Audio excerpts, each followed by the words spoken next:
Hello everyone and welcome back to the Common Sense Crypto channel. As with you always, this is Rich doing another video today on XRP.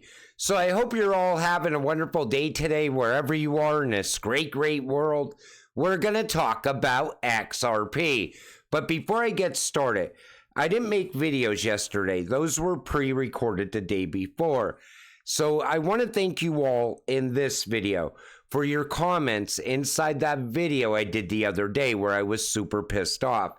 I was reading through those comments all throughout Saturday, and it was just overwhelming, the support that you show for me and this channel. And I can't thank you all enough. And that's what's great about this. You know, I keep you going, but you also keep me going. There's days I look at the chart on XRP and I'm like, how could I be positive about this? And I'm just down and out, you know? And then I read a couple of your comments and all of a sudden you fill me with positivity. And then I give it back to you in that video I make that day. And it's a great thing. And one other thing that you all give me, and it's absolutely priceless, is time. Because you can never buy more time. And you sharing your time with me, that is absolutely priceless to me. It means everything to me. And I cannot thank you all enough. I appreciate all of you from the bottom of my heart. So we're looking at XRP on the one-day chart. We're sitting here just under 59 cents. Now, most people would look at this chart and say, there goes XRP again, dumping out right now. But the whole market is dumping out right now with Bitcoin. And if you look at the Bitcoin chart and you look at the XRP chart, they look identical right now. But at some point, Bitcoin dominance is going to start breaking down. And all of a sudden, we will enter alt season. We'll see other altcoins popping up as well. And at the same time, most of you will be discouraged. But you got to remind yourself, XRP moves last, but when it moves very fast. And everybody's still expecting a new all-time high this year. And, you know, you could see it coming now. And let me go back to Bitcoin for a second. People are already saying Bitcoin's going to achieve over 80K this week. Let's see what happens around that as well. So then this comes from Tokenizer, and I thought it was a great thread, and I want to share it with you. The Ripple XRP iceberg. This rabbit hole's been forming for well over a decade, much longer than 99% of crypto projects. Most retail have heard of Ripple or XRP at some point, but 99% don't truly see what has allowed them to survive and thrive for so long in the DLT space. After all, it's likely not due to retail. We've seen the mass retail hatred and FUD for Ripple XRP throughout the years, and even the SEC doesn't seem so fond of them. So what is it that allowed Ripple to continue thriving and operating after all these years? It's exactly from the connections below. And when you look at this iceberg, right? Retail, they only see one thing. Like, you'll show a big announcement, and right away people say, yeah, but there's no price movement. But if you look at the much bigger picture and you follow that partnership that Ripple might have just made, all of a sudden, that partner opens up a payment rail between these two countries. Or maybe that partner partners up with another partner of Ripple. And then all of a sudden, they form a few more rails from this country and that country, forming a massive network. And that's what's going on right now. And, you know, through partnerships or even directly, Ripple is already inside of Swift. It's already inside of FedNow. It's already inside of the BRICS. So it shows you where we're going to be as far as XRP holders in the coming years. Then there's this. This comes from Michael Saylor. And I'm not a fan of Michael Saylor, but what he says here, he's talking about XRP. At the same time, he's talking about Bitcoin. Take a listen. Bitcoin is magical, and it is truly the innovation. It's like a singularity because it represents the first time in the history of the human race that we managed to create a digital property, properly understood. It's easy to create something digital, right? Every coupon and every skin on Fortnite and Roblox and Apple TV credits and all these things, they're all digital something, but they're securities, right? Shares of stock are securities. Whenever anybody transfers, when you transfer money on PayPal or Apple Pay, you're transferring in essence a security or an IOU. Mm-hmm. And so transferring a bearer instrument with final settlement in the internet domain or in cyberspace, that's a critical thing. And anybody in the crypto world can do that. All the cryptos can do that. But what they can't do, what 99% of them fail to do, is be property. They're securities. They are securities. So he's saying 99% of crypto is a security, but Bitcoin is not a security. But XRP is also not a security. According to documents filed on July 13th, 2023, Judge Torres has granted summary judgment in favor of Ripple Labs, ruling that the XRP is not a security. Now, when it comes to that, we have not seen the value come from that yet. We have not seen what that really means yet. That is still to come. We got legal clarity for XRP, and that's a very big deal. People just don't realize how big of a deal that actually is. Then there's this. So we see Visa is ready for FedNow, and illustrated clearly is the connection between Visa, Ripple, and FedNow. This comes from Smoke. And we already know Visa is going to work with Ripple because Visa, they want to improve things for their customers, but they can't improve things because they're held up by the back end, which is Swift. They want a better back end, which can be provided through RippleNet and XRP. So that's one tie.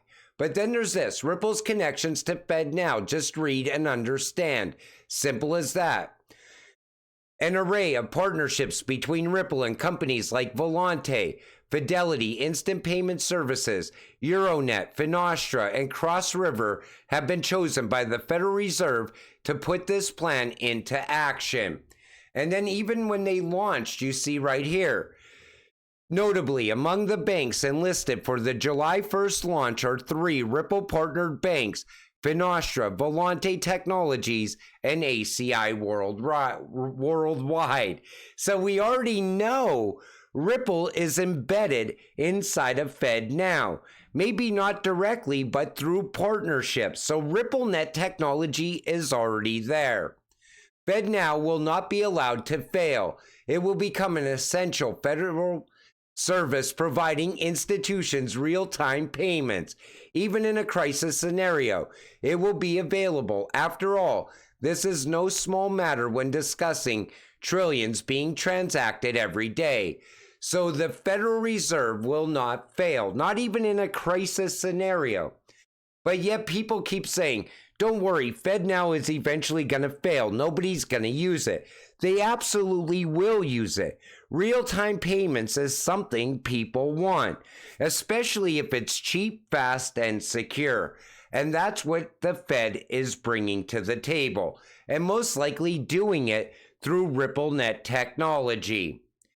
Now today, the Bank Term Funding Program, BTFP, will stop issuing new loans from March 11th.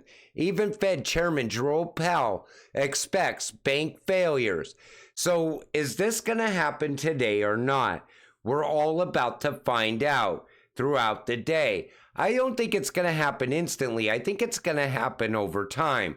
But take a listen to what this guy says about the flip of the switch. So you know that you've got this switch right here, that all you have to do is, I'm going to flip that switch up, no more BTFP come March 12th of 2024, and you know that your inflation problem is gone. But replaced by what? Replaced by a banking crisis, which means what? Which surely means a recession, surely has broader ramifications. And surely means a Well, no, inflation. CBDC. Well, yes. Well, it surely means a CBDC. when Take notice how he repeated it twice. It surely means a CBDC.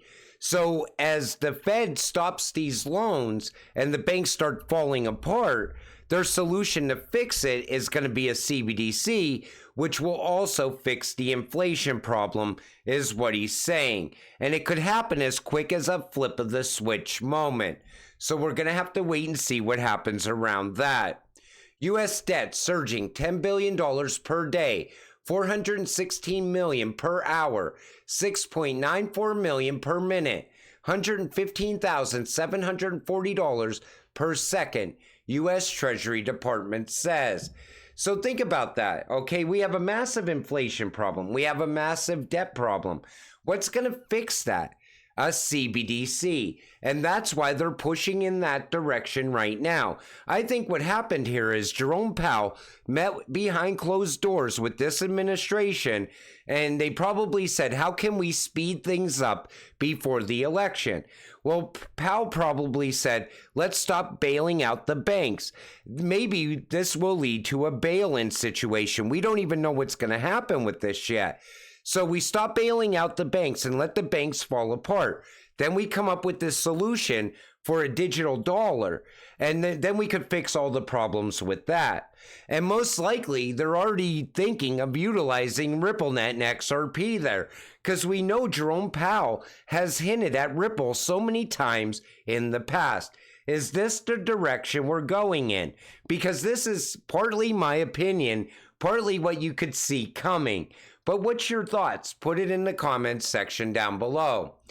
Then there's Tether. Now, people keep saying that they're not going to have CBDC in the United States until Tether's gone, which I don't understand why that has to happen. But Tether, the world's largest stablecoin with a market capitalization of more than $100 billion, would not be classified as a stablecoin under the proposed CFTC taxonomy.